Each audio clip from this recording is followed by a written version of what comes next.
Hello everyone, how are you? Hopefully you guys doing fine and doing good at home. Okay, so hari ini saya akan teruskan dengan topik yang seterusnya, masih lagi dalam bab keelektromagnetan. So hari ini saya akan terangkan tentang transformer. Okay, transformer ni merupakan menggunakan konsep aruan elektromagnet dan dia merupakan aplikasi aruan elektromagnet. Okay, so apa sebenarnya transformer? Okay. So biasanya dalam aplikasi kehidupan seharian, transformer ni selalu kita nampak. Okay, kalau kamu tengok gambar raja ni, okay, so ini adalah transformer, dan dia digunakan oleh SCSB untuk menghantar elektrik daripada rumah ke rumah. Okay, transformer. Okay, so bagaimana sebenarnya transformer ini berfungsi? Okay, bagaimana transformer ini sebenarnya berfungsi? Okay, so transformer sebenarnya, fungsi transformer adalah untuk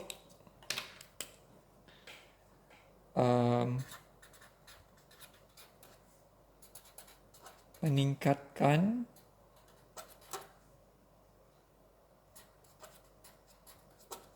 atau menurunkan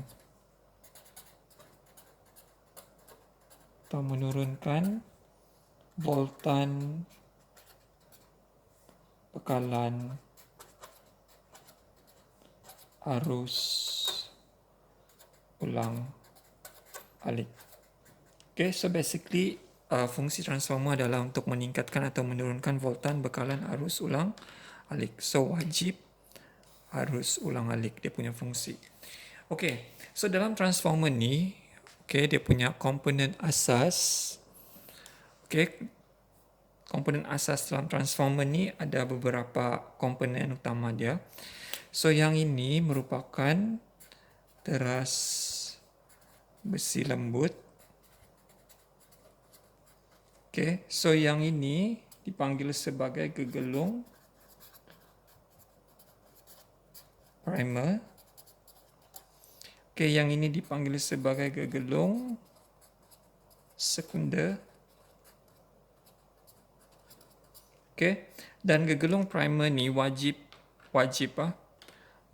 dibekalkan dengan bekalan kuasa arus ulang alik.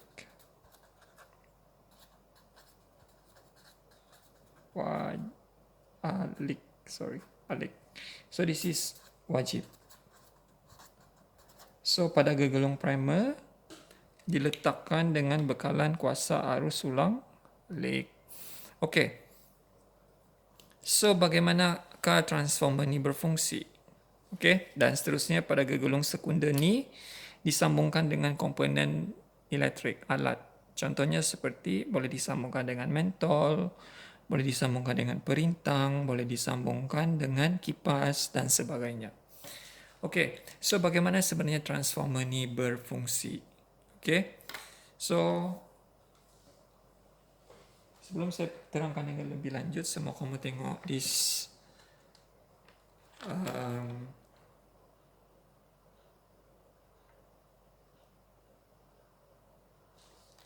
okay, so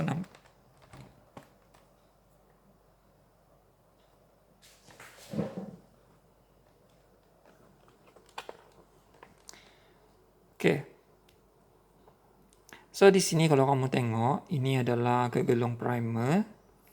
So ini adalah gegelung sekunder. Teras besi lembut, dan di sini gegelung primer dibekalkan dengan bekalan kuasa arus ulang alik. So di sini gegelung primer ni ada voltan input. Voltan input itu membekalkan arus ulang alik. Okey, voltan input itu adalah voltan yang membekalkan arus ulang alik. So bila gegelung primer ni dibekalkan dengan voltan bekalan kuasa arus ulang alik, apa yang berlaku kepada gegelung primer? Gegelung primer dan teras besi lembut akan menjadi elektromagnet. Tetapi medan magnet yang dihasilkan oleh kedua-dua ni, gegelung dengan teras besi lembut ini tidak konsisten. Why? Kenapa tidak konsisten? Sebab arus ulang alik tu tidak konsisten. Dia boleh mengalir pada dua arah yang bertentangan secara berselang-seli. Okey. Dan kalau kamu tengok anak panah, ini adalah medan magnet yang berwarna biru tu. Kalau kamu tengok arah anak panahnya berubah. Okey. Kenapa berubah? Sebab arus elektrik yang mengalir dalam gegelung itu berubah. Kenapa? Sebab dia adalah arus ulang alik. Okey. So bila perubahan arah medan magnet ini berlaku, menyebabkan gegelung sekunder akan memotong flux medan magnet. Okey. So bila gegelung sekunder ni memotong flux medan magnet, apa yang berlaku? DGE dan arus elektrik akan teraru pada gegelung sekunder.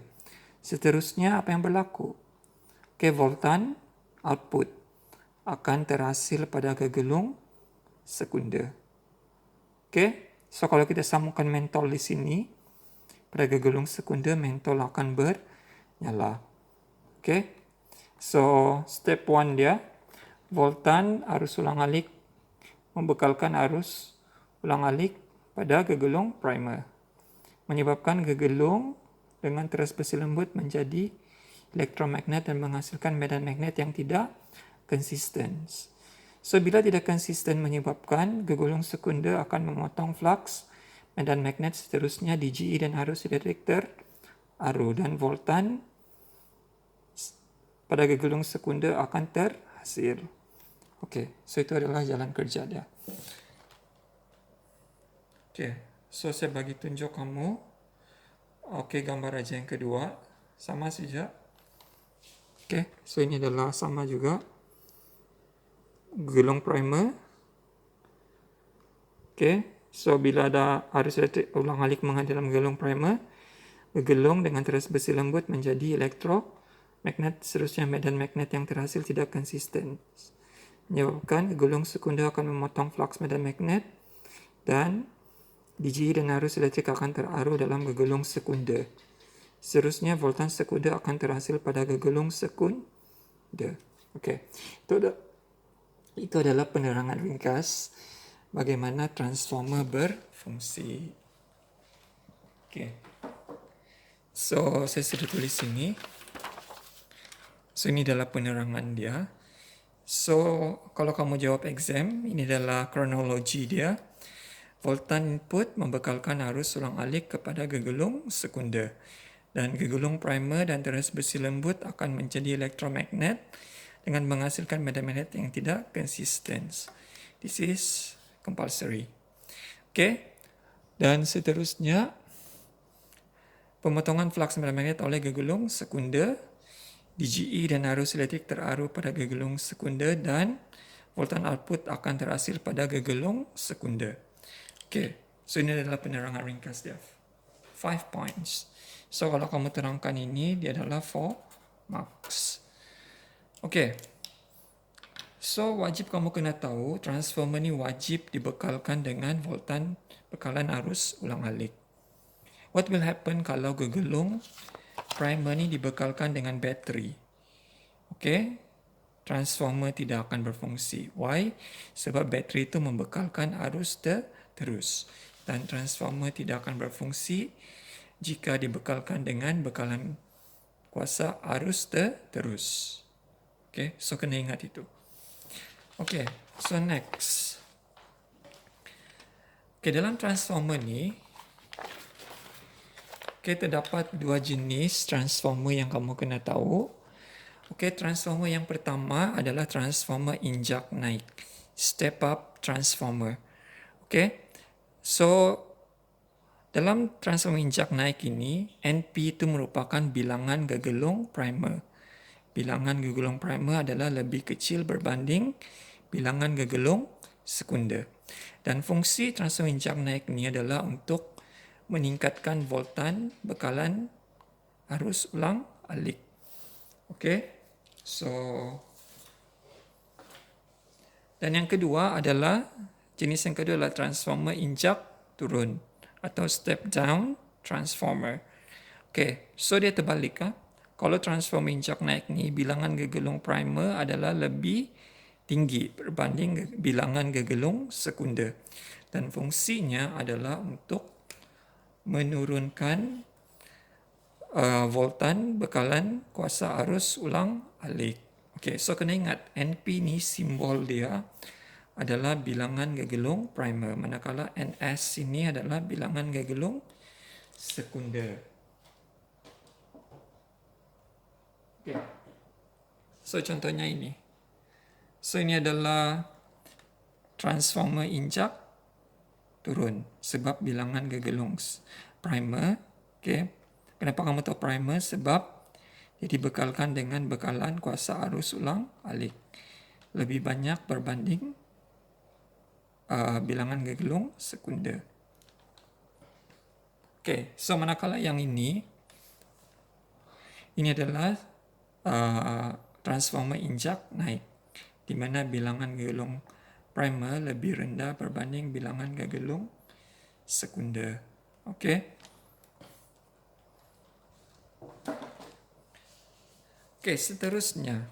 So, kamu sudah tahu bagaimana transformer berfungsi, jenis transformer, dan sekarang ni saya mau bincang tentang kecekapan transformer.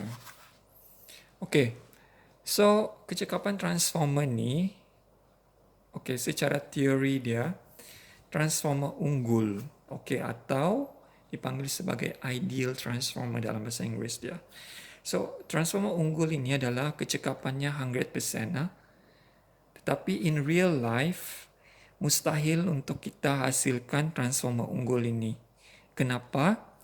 Disebabkan apabila transformer berfungsi, sebahagian tenaga akan terbebas ke persekitaran. Terbazir maksudnya. So, menyebabkan kecekapannya tidak 100%. Tapi bila kamu nampak kata kunci transformer unggul ini, kecekapannya adalah 100%. Maksudnya di sini, kecekapan 100% ini, dalam arti kata lain, kuasa input is equal to kuasa output. Itu maksudnya kecekapan 100%. Okey. So, kenapa dia mustahil? Okey, sebab saya cakap tadi, sebahagian tenaga telah terbebas ke persekitaran semasa transformer berfungsi. So, oleh itu, kecekapan transformer always less than 100. Okey, selalunya dia adalah lebih rendah daripada 100%. Okey. So, kecekapan kamu sudah tahu, kuasa output per kuasa input darab 100%. Ini formula bagaimana kita mau mengira kecekapan, atau dalam bahasa Inggerisnya efficiency. Ya. So, kalau kecekapan transformer unggul, Y 100%, sebab dia sama kan, so cancel out, that's why dia 100% transformer unggul. But, kecekapan transformer ni kita boleh tingkatkan. Okey, atau ubah suai dia supaya dia menjadi kecekapannya lebih tinggi. Kalau kecekapan lebih tinggi, maksudnya tenaga yang dibazirkan boleh dikurangkan. Okey, ingat itu. Okey, so terdapat 4 cara bagaimana kita mau meningkatkan kecekapan transformer. Okey, so yang pertama adalah dawai kuprum yang lebih tebal pada gegelung. Okey. So, di sini gegelung primer dengan gegelung sekunder kita guna dawai kuprum. Y kuprum sebab kuprum adalah konduktor elektrik yang paling baik dan murah. Okey. So, kita tambah ketebalan dia supaya rintangan dalam dua gegelung akan rendah. Bila rendah, apa yang berlaku? Arus elektrik yang mengalir dalam kedua-dua gegelung adalah tinggi. tinggi. Okay, so kurang tenaga dibazirkan jika kita guna ketebalan dawai kuprum yang lebih tebal pada gegelung. Okay, so penerangan dia, kenapa kita guna dawai kuprum yang lebih tebal? Okay, so untuk mengurangkan rintangan pada gegelung. Okay, yang kedua kita guna teras besi lembut. Okay. So ini ya teras besi lembut. Okey, teras besi lembut. So kita akan guna teras besi lembut dalam transformer. Kenapa kita guna teras besi lembut dalam transformer? Okey, ingat pasangan kalau teras besi lembut dia mudah dimagnetkan dan dinya magnetkan. So bila mudah dimagnetkan dan dinya magnetkan, kurang tenaga dibazirkan semasa transformer berfungsi dan kecekapannya boleh ditingkatkan. Okey. Dan yang ketiga adalah kita guna teras besi lembut berlamina. Okey, bukan cigu lamina, teras besi lembut berlamina. Apa maksudnya teras besi lembut berlamina? Maksudnya teras besi lembut itu berlapis. Okey, macam ini. Okey. So teras besi lembut itu dia banyak lapisan dia. So bila teras besi lembut ini berlapis-lapis atau berlamina ni, untuk mengelakkan arus pusar terhasil dalam teras besi lembut. To avoid eddy currents, untuk mengelakkan arus pusar terhasil dalam teras besi lembut. To avoid eddy current in soft iron core.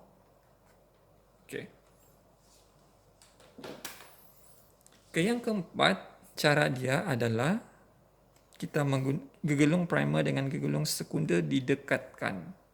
Okay, so bila kita dekatkan gegelung primer dengan gegelung sekunder dalam transformer, kebocoran flux boleh dielakkan. So bila kebocoran flux ini boleh dielakkan,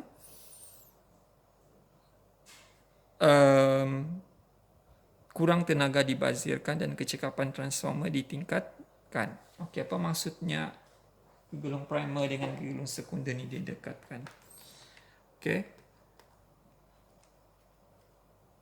Okey, maksudnya macam ini. Gegelung primer dengan gegelung sekunder didekatkan. Lagi dekat lagi bagus. So kenapa lagi dekat lagi bagus? Supaya kebocoran flux dapat dielakkan dan menyebabkan kecekapan transformer meningkat, di mana kurang tenaga dibazirkan. Okey. So ada 4 modifikasi untuk meningkatkan kecekapan transformer. Pertama, dawai kuprum yang lebih tebal, guna teras besi lembut berlamina, dan kita dekatkan gegelung primer dengan gegelung sekunder di antara satu sama lain. Alright, so itu. Alright, so sebelum itu saya lupa simbol untuk transformer. So ini adalah simbol untuk transformer. So kena ingat simbol transformer. So sila salin ya dalam buku nota. Nampak tak? Atau saya lukislah sini.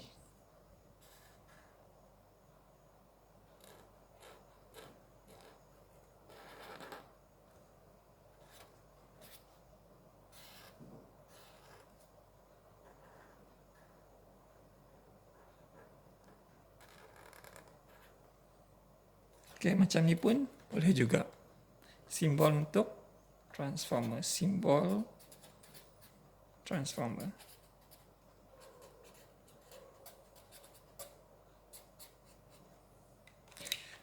So biasanya dalam transformer ni ada melibatkan penyelesaian masalah.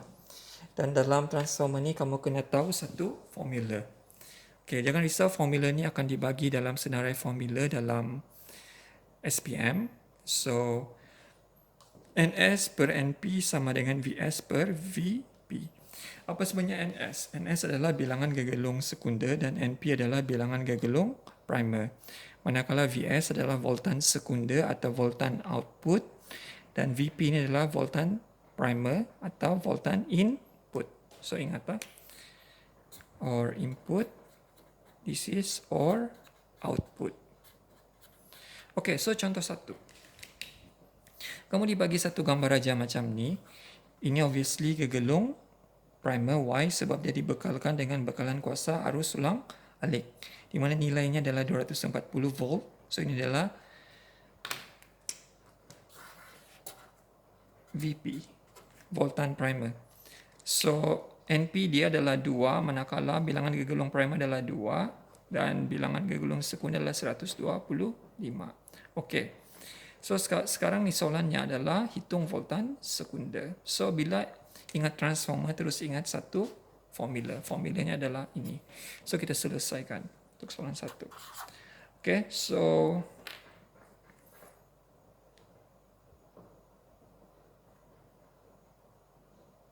NS per NP sama dengan VS per VP. Okay, so NS dia adalah 125 per dengan 2 sama dengan VS yang kamu mau cari per dengan 140. Okay, so kita darab silang 125 darab 240 sama dengan 2 VS. So jadikan VS sebagai perkara rumus 125 darab 240 per 2 sama dengan VS. Okay, so tekan calculator. Okay, so you will get calculator sekejap.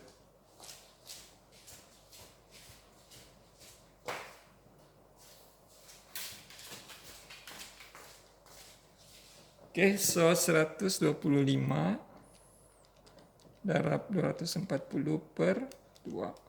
So you will get 15,000 volt. Okay. So soalan yang kedua, jenis transformer. So jenis transformer dia adalah obviously yang kedua NP lebih kecil daripada NS. So ini adalah transformer injak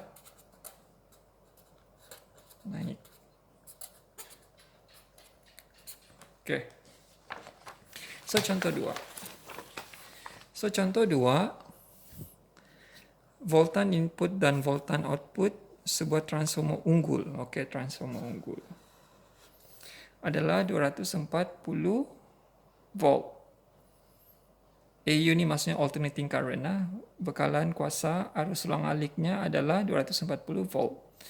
Okay, dan 12 voltan masing-masing. 12 volt masing-masing. Jika arus primer transformer adalah 5 ampere, berapakah arus sekunder? Okay, so kalau ingat transformer unggul,